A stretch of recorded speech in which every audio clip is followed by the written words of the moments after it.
Well, hey folks, it's your old pal Yama King Waspinator, and welcome back to Total Party Skills. Continuing our Rift's Guide to Asia, Part 2, we're going to be talking about the four Yama kingdoms that directly border the main coastline of mainland China. These are the Yama kingdoms that player characters from outside of the Chinese realm are the most likely to ever see or encounter or do any adventuring in. Uh, these four kingdoms also give you a nice, good kind of broad representation of the kind of variety you have within the various independent Yama kingdoms within China. And in all likelihood, yes, for outsider player characters, they're about as deep into the setting as they're probably likely to penetrate without you having to come up with a real long, extended campaign contrivance. The deeper levels, you could say, of Chinese hell are probably more apt for characters that are indigenous to the area. Now, the people who are the most likely to ever encounter even the coastal kingdoms are obviously, as mentioned before, the Horun. They're the alien pirates. They're associated with the Splugorth. You find them all over the place, traveling the various seas and oceans of Earth. They're framed often as a villainous pirate bloodthirsty alien race, but they're also strangely civilized. And I kind of feel in some ways that they're one of the great misunderstood DB races of the Rift setting. Uh, Also, you can have pirates like the low tech pirates that live along the coastline of Russia, Siberia, Russia. Over there to the eastern end of the Russian landmass. Raiders from a couple of the different Japanese republics and techno states, like the Republic of Japan, obviously, or Icto, Takamatsu. They all might occasionally stage raids on and into the coastal regions of China. Uh, it's by the numbering system of the kingdoms. The ones I'm going to be talking about are kingdoms 3, 4, and 5, and 9. Starting from the south, kind of sweeping to the east and to the north, along the arch of China's belly as it sticks out into the East China Sea. The first one would be Guangxi. It's a mostly mountainous region. It's the furthest to the west of this little arc. Borders the topmost borders of where old Vietnam was. Touches, like I said, covers a lot of mountainous territory since the coastal regions aren't the direct actual coastline is not part of the Yama kingdoms. It's not like they touch directly into the sea. You'd have to penetrate a few miles in, and so the bulk of their territory that's habitable are largely these large mountain valley areas that are full of kind of like tropical environments, jungles, bamboo forests, that kind of stuff. Its Yama King is possibly the one that has his eye on the prize the best out of the various Yama Kings that are currently operating in the China setting, in terms of having like an actual long game to attain the throne of the emperor. Uh, and that's by not being too showy about it and being patient. He's building up his resources, building up his forces, and is being selective about the adoption of modern technology. And unlike his neighbor Yang Lo in Guangzhou, he doesn't just like throw all of his cards into trying to modernize his hell. He still focuses on doing his duties as a Yama King and punishing the souls of the damned and all that kind of stuff. It's a nice kind of middle of the ground presentation of a Yama King, being what you would expect a Yama King mixed with some of the uniqueness of the Rift setting, into the pot to create a stew. That is Tushis, or however you pronounce his name. Their main base is on the Yang River. Like I said, they're relatively quiet, not all that easy to get to. Of these various coastal kingdoms, it has the smallest amount of coastline, and so it's only kind of notched into this particular episode of the Asia Guide, just kind of on a technicality, because it wouldn't really fit in with any other subsections of China as we go forward. To its immediate east is Guangzhou. This is the province where Hong Kong originally stood. Obviously, once again, coastal cities, coastal settlements, everything that's exactly within a couple miles of the shoreline has long since been destroyed.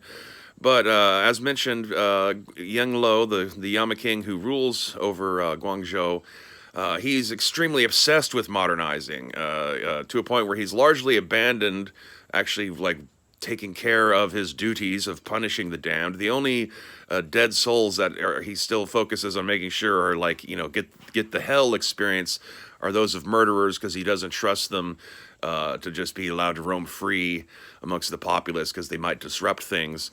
But it has roads, cars, industrial centers. Generates power using a little hell pocket for geothermal energy. His main city is constantly changing, redesigning, modernizing, building new buildings, testing out new tech.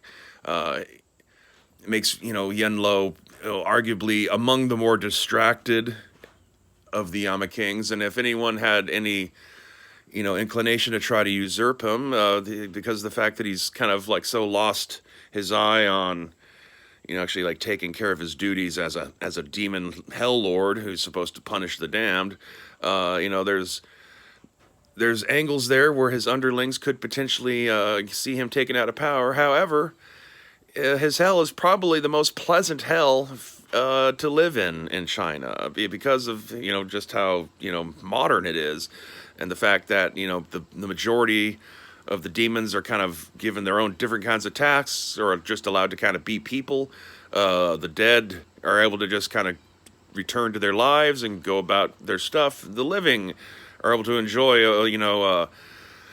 less hardship, not having to work in fields, getting to enjoy television and the internet and all that kind of stuff. For player characters, it'd probably be the hell that'd be the most confusing for them to go into, because especially if you're psyching them up with all the legends and rumors of like what they're going to find behind the Wall of the Mists when they enter China and how it's all ruled by devils and demons are everywhere and all that kind of stuff, and then they get to Guangzhou and it's just all cities and television stations, and it looks more like something out of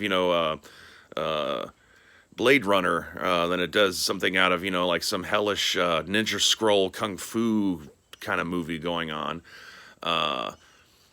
It has a big interdimensional market. I mean, really, if it weren't for the fact that China had been so cut off from the rest of the world by the spell that creates the mist that covers China, it could easily be a rival for places like Cibola or London Splin, even Splinkrith. So, it's just kind of sad that instead it's just kind of stuck trading with itself and some limited amount of trading with neighbors. One of the other neighbors it has is Fujian to its east.